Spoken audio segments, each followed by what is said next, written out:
Have you ever walked into work not worried about the deadlines, the emails, or the meetings, but fearing someone might personally target you or attack you? Not because you're fragile, not because you're too sensitive, but because day after day, someone chips away at your confidence with jokes that go too far, feedback that feels more like a personal jab, comments that stay with you long after the meeting ends. That's verbal harassment, and it happens way more than we talk about. It doesn't leave bruises. You won't find it in a spreadsheet, but the damage, it's real, and it runs deep. Today, we're having the conversation that too many workplaces avoid. We're breaking down what verbal harassment actually looks like, how to recognize it, what your rights are, and most importantly, what you can do about it. Because this isn't just about policies or HR checklists. It's about people, it's about dignity, and it's about using your voice so that every single person can feel safe, respected, and heard at work. Let's talk about it. What is verbal harassment? So, what verbal harassment at work? Really? It's more than just someone being rude. It's more than a bad day or a snappy comment. Verbal harassment is when words are used, again and again, to tear someone down.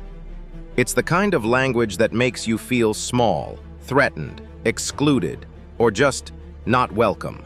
And in a workplace, that hits hard. It can come from anyone, a manager, a teammate, even a client. And no, it doesn't always sound like shouting or swearing. What does it sound like? Sometimes it's subtle. It's the sarcasm that always seems to cut a little too deep. The jokes that land more like jabs, especially if they touch on your background, your gender, your age. Or maybe it's those passive-aggressive comments. Oh, you did it? Huh, interesting. Guess we're lowering the bar now. Then there's the endless nitpicking, where nothing you do ever seems quite right. Not because of the work itself, but because someone's made you the problem. And of course, there's the more obvious stuff too. Being yelled at in front of your team, called names, locked or belittled in meetings. Why is it so often dismissed? Here's the tricky part. A lot of verbal harassment hides behind excuses. That's just how I talk. Don't be so sensitive. I was just being honest. But here's the truth.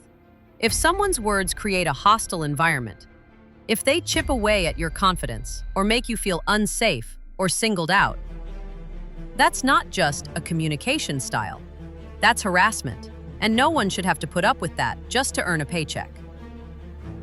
However, sometimes it's good to be aware if it's a canty. Constructive feedback or harassment? Now let's be real. Not all tough conversations are harassment. Sometimes your boss has to give you critical feedback. That's part of learning. That's part of growth. But there's a huge difference between feedback that helps you get better and comments that just make you feel worse. Here's a simple way to tell. If you walk away feeling smaller, not smarter, that's not constructive, that's harmful. But sometimes it's hard to know for sure, right? You might find yourself thinking, was that really harassment, or am I just overreacting? Let's walk through a few real-life situations, because when you hear them laid out, it gets a lot easier to spot where the line gets crossed. Real-life examples of verbal harassment in the workplace.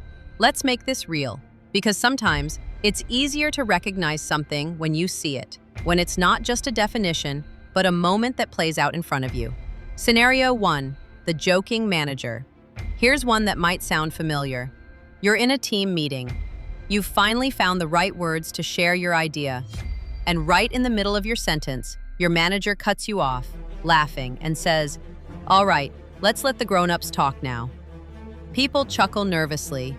You force a smile, maybe even laugh along just to keep things smooth. But inside, you feel small, embarrassed, shut down.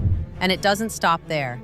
Different day, different jab, always with a smile, always just a joke. But here's the truth. When someone makes you the punchline over and over again, especially in front of others, it's not about humor, it's about power. And that kind of joking, it's not funny, it's humiliating. Okay, now let's shift to another version of this. one that's often quieter but just as charmful. Scenario 2, the microaggressive coworker who knows exactly what they're doing. Let's paint the picture. You're the only woman on your team, or the only black employee, or maybe the youngest by a decade. And there's one coworker who always says things that sound casual, but they land hard. Like when you share a technical solution in a meeting, and they say, "Wow, didn't expect that level of detail from you. You sure someone helped you with that?" Or when they glance at your resume and mutter, "Affirmative action really opened doors, huh?" Or, "No offense, but I just think women are too emotional to lead teams. Doesn't mean you can't try." Or maybe after a tough project, they toss out, "You handled that better than I thought you would. I mean, given your background." This isn't confusion. It's not a misunderstanding. It's targeted. It's minimizing. It's about reminding you, again and again, that in their eyes, you're still other, still lucky to be here, still not enough. And the worst part? They smile when they say it. They want it to sound like small talk, but it's a power move. The message underneath is clear. You're not one of us, and you never will be. That's not awkward. That's not edgy humor. That's harassment, full stop. All right, let's go a little deeper. Here's a third situation, one that's way too common, but rarely talked about. Scenario 3, the mentor who tears you down. You've just started a new role. You're excited, motivated, ready to learn. There's a senior colleague assigned to help you grow. But from day one, their version of mentoring feels of. They call you into their office and say, "Listen, I'm going to be honest. You're not very impressive yet. But if you stop trying so hard and just listen to me, maybe you won't completely embarrass yourself." Oof. You nod. You stay polite. You tell yourself it's tough love. But day after day, it's the same. Undermining your ideas in meetings. Pointing out your mistakes in front of others. Saying things like, "This is why I don't usually trust people like you in this kind of role." They say it's part of your development. But let's call it what it is. It's bullying. There's nothing constructive about being broken down under the disguise of coaching. And when someone uses their position to control, embarrass, or intimidate you, that's not leadership, it's harassment. And now, the kind that leaves the deepest cuts. Because it doesn't just hurt your confidence, it shakes your sense of safety. Scenario 4, the public shame. It's Friday afternoon. You've been working late all week to meet a deadline. Your manager walks by your desk and drops a file, then loudly says in front of your teammates, "This is garbage. Do you even know what you're doing?" Honestly, I've had interns who could do this better. Your ears are burning. Everyone's quiet. You want to disappear. But instead, you try to explain. They interrupt again. Louder this time. "Stop making excuses. Just admit you messed up." Now your heart is racing. Your hands are shaking. It's not just embarrassing, it's degrading. This is more than tough management. It's verbal abuse. And no one, no matter how junior, no matter the mistake, deserves to be publicly shamed or spoken to like they're disposable. Because when that becomes the norm, it doesn't just break morale, it breaks people. And here's the thing. Whether it's a snide comment disguised as feedback or a verbal takedown in a crowded room, the result is the same. A culture of fear, silence, and shame. Let's keep going, because not all harassment comes in loud, obvious forms. Sometimes it's dressed up as support. Scenario 5, just trying to help. The passive-aggressive critic. You just wrapped up a big project, long hours, tight deadlines. You gave it your all. You share the outcome with your team, hoping for support or even just a little acknowledgement. Then comes the comment. Next time, you might want to run it by someone with more experience, just to make sure it lands better. Or maybe, it's cute that you took initiative, but we usually go through a more professional route. Or the classic. I mean, I would have done it differently, but if you're okay with how it reflects on you, that's your call. They don't yell, they don't curse, but the message is clear. You're not good enough. You messed up. You're out of your depth. And when comments like these show up again and again, always under the guise of helpful advice or just being honest, they chip away at your confidence. Not all at once, but slowly, quietly. That's not mentorship. That's manipulation. And the worst part? If you call it out, they'll say you're too sensitive, or they were just trying to help. But real support doesn't make you feel small. It lifts you up. Now, here's something most people don't even think of as verbal harassment.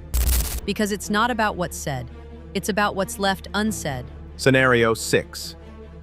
The exclusion and the silent treatment. Verbal harassment doesn't always mean speaking.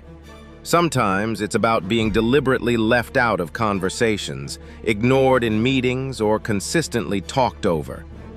It's not just a lack of respect, it's a pattern of erasure, and it sends the message, "You don't matter here." You're in a meeting, you raise a point, no one acknowledges it. Minutes later, someone else says the same thing, and suddenly it's brilliant. Or maybe you're constantly left out of email chains. Conversations happen around you, not with you. You walk into a room and the energy shifts, like you're invisible. No shouting, no slurs, just silence. And that silence, it speaks volumes. Over time, it starts to wear you down. You stop sharing your ideas, you stop showing up as yourself. You start believing that maybe you don't belong. This isn't just poor communication, it's exclusion. Intentional or not, it tells you you're not part of the team, you're not valued, and that's verbal harassment too. Just delivered in whispers and silence instead of words. These scenarios, they're not exaggerated, they're real. They happen in workplaces every single day, sometimes right in front of us. So if you're reading this and thinking, "Wow, I've felt that," you're not imagining it. And you're not alone. That said, here are some points you need to reflect on before you should take any immediate action on the abuser. Just because something wasn't meant to be hurtful doesn't mean it didn't cause harm. People don't make things up when they say they feel disrespected or excluded. Their experience still matters and it deserves to be heard. The truth is, accountability goes both ways. Yes, we should speak up when something's wrong, but we also have to check in with ourselves. Are we open to feedback? Are we willing to clarify before we condemn? It's valid to feel hurt, but clarifying the intent before judging the person can prevent unnecessary conflict. Sometimes people genuinely don't realize how they come across. Giving them a chance to course correct can make all the difference. Everyone has bad days. One offhand comment might be careless, but it doesn't always signal deeper hostility. Ask, is this part of a larger pattern, or could this have been a one-time lapse in judgment? Patterns tell a much louder story than isolated moments. Before taking any action, whether that's confronting the person, going to HR, or setting a boundary, get clear on what outcome you want. Do you want an apology, a change in behavior, just to be heard? Knowing your goal helps you choose the most effective and healthy next step. Before you react, pause, reflect, then respond. It's easy to go straight into defense mode when something stings. But real emotional strength means checking in with yourself first. Ask, am I reacting to the words or the tone? Have I ever brought this up before? Is this part of a pattern or just a moment? And most importantly, what do I actually want to happen next? When you respond from clarity, not just from pain, you're not just protecting yourself, you're modeling maturity. And that's leadership. At the end of the day, this isn't about calling people out, it's about calling people into conversations that make the workplace more respectful, more self-aware, and more human.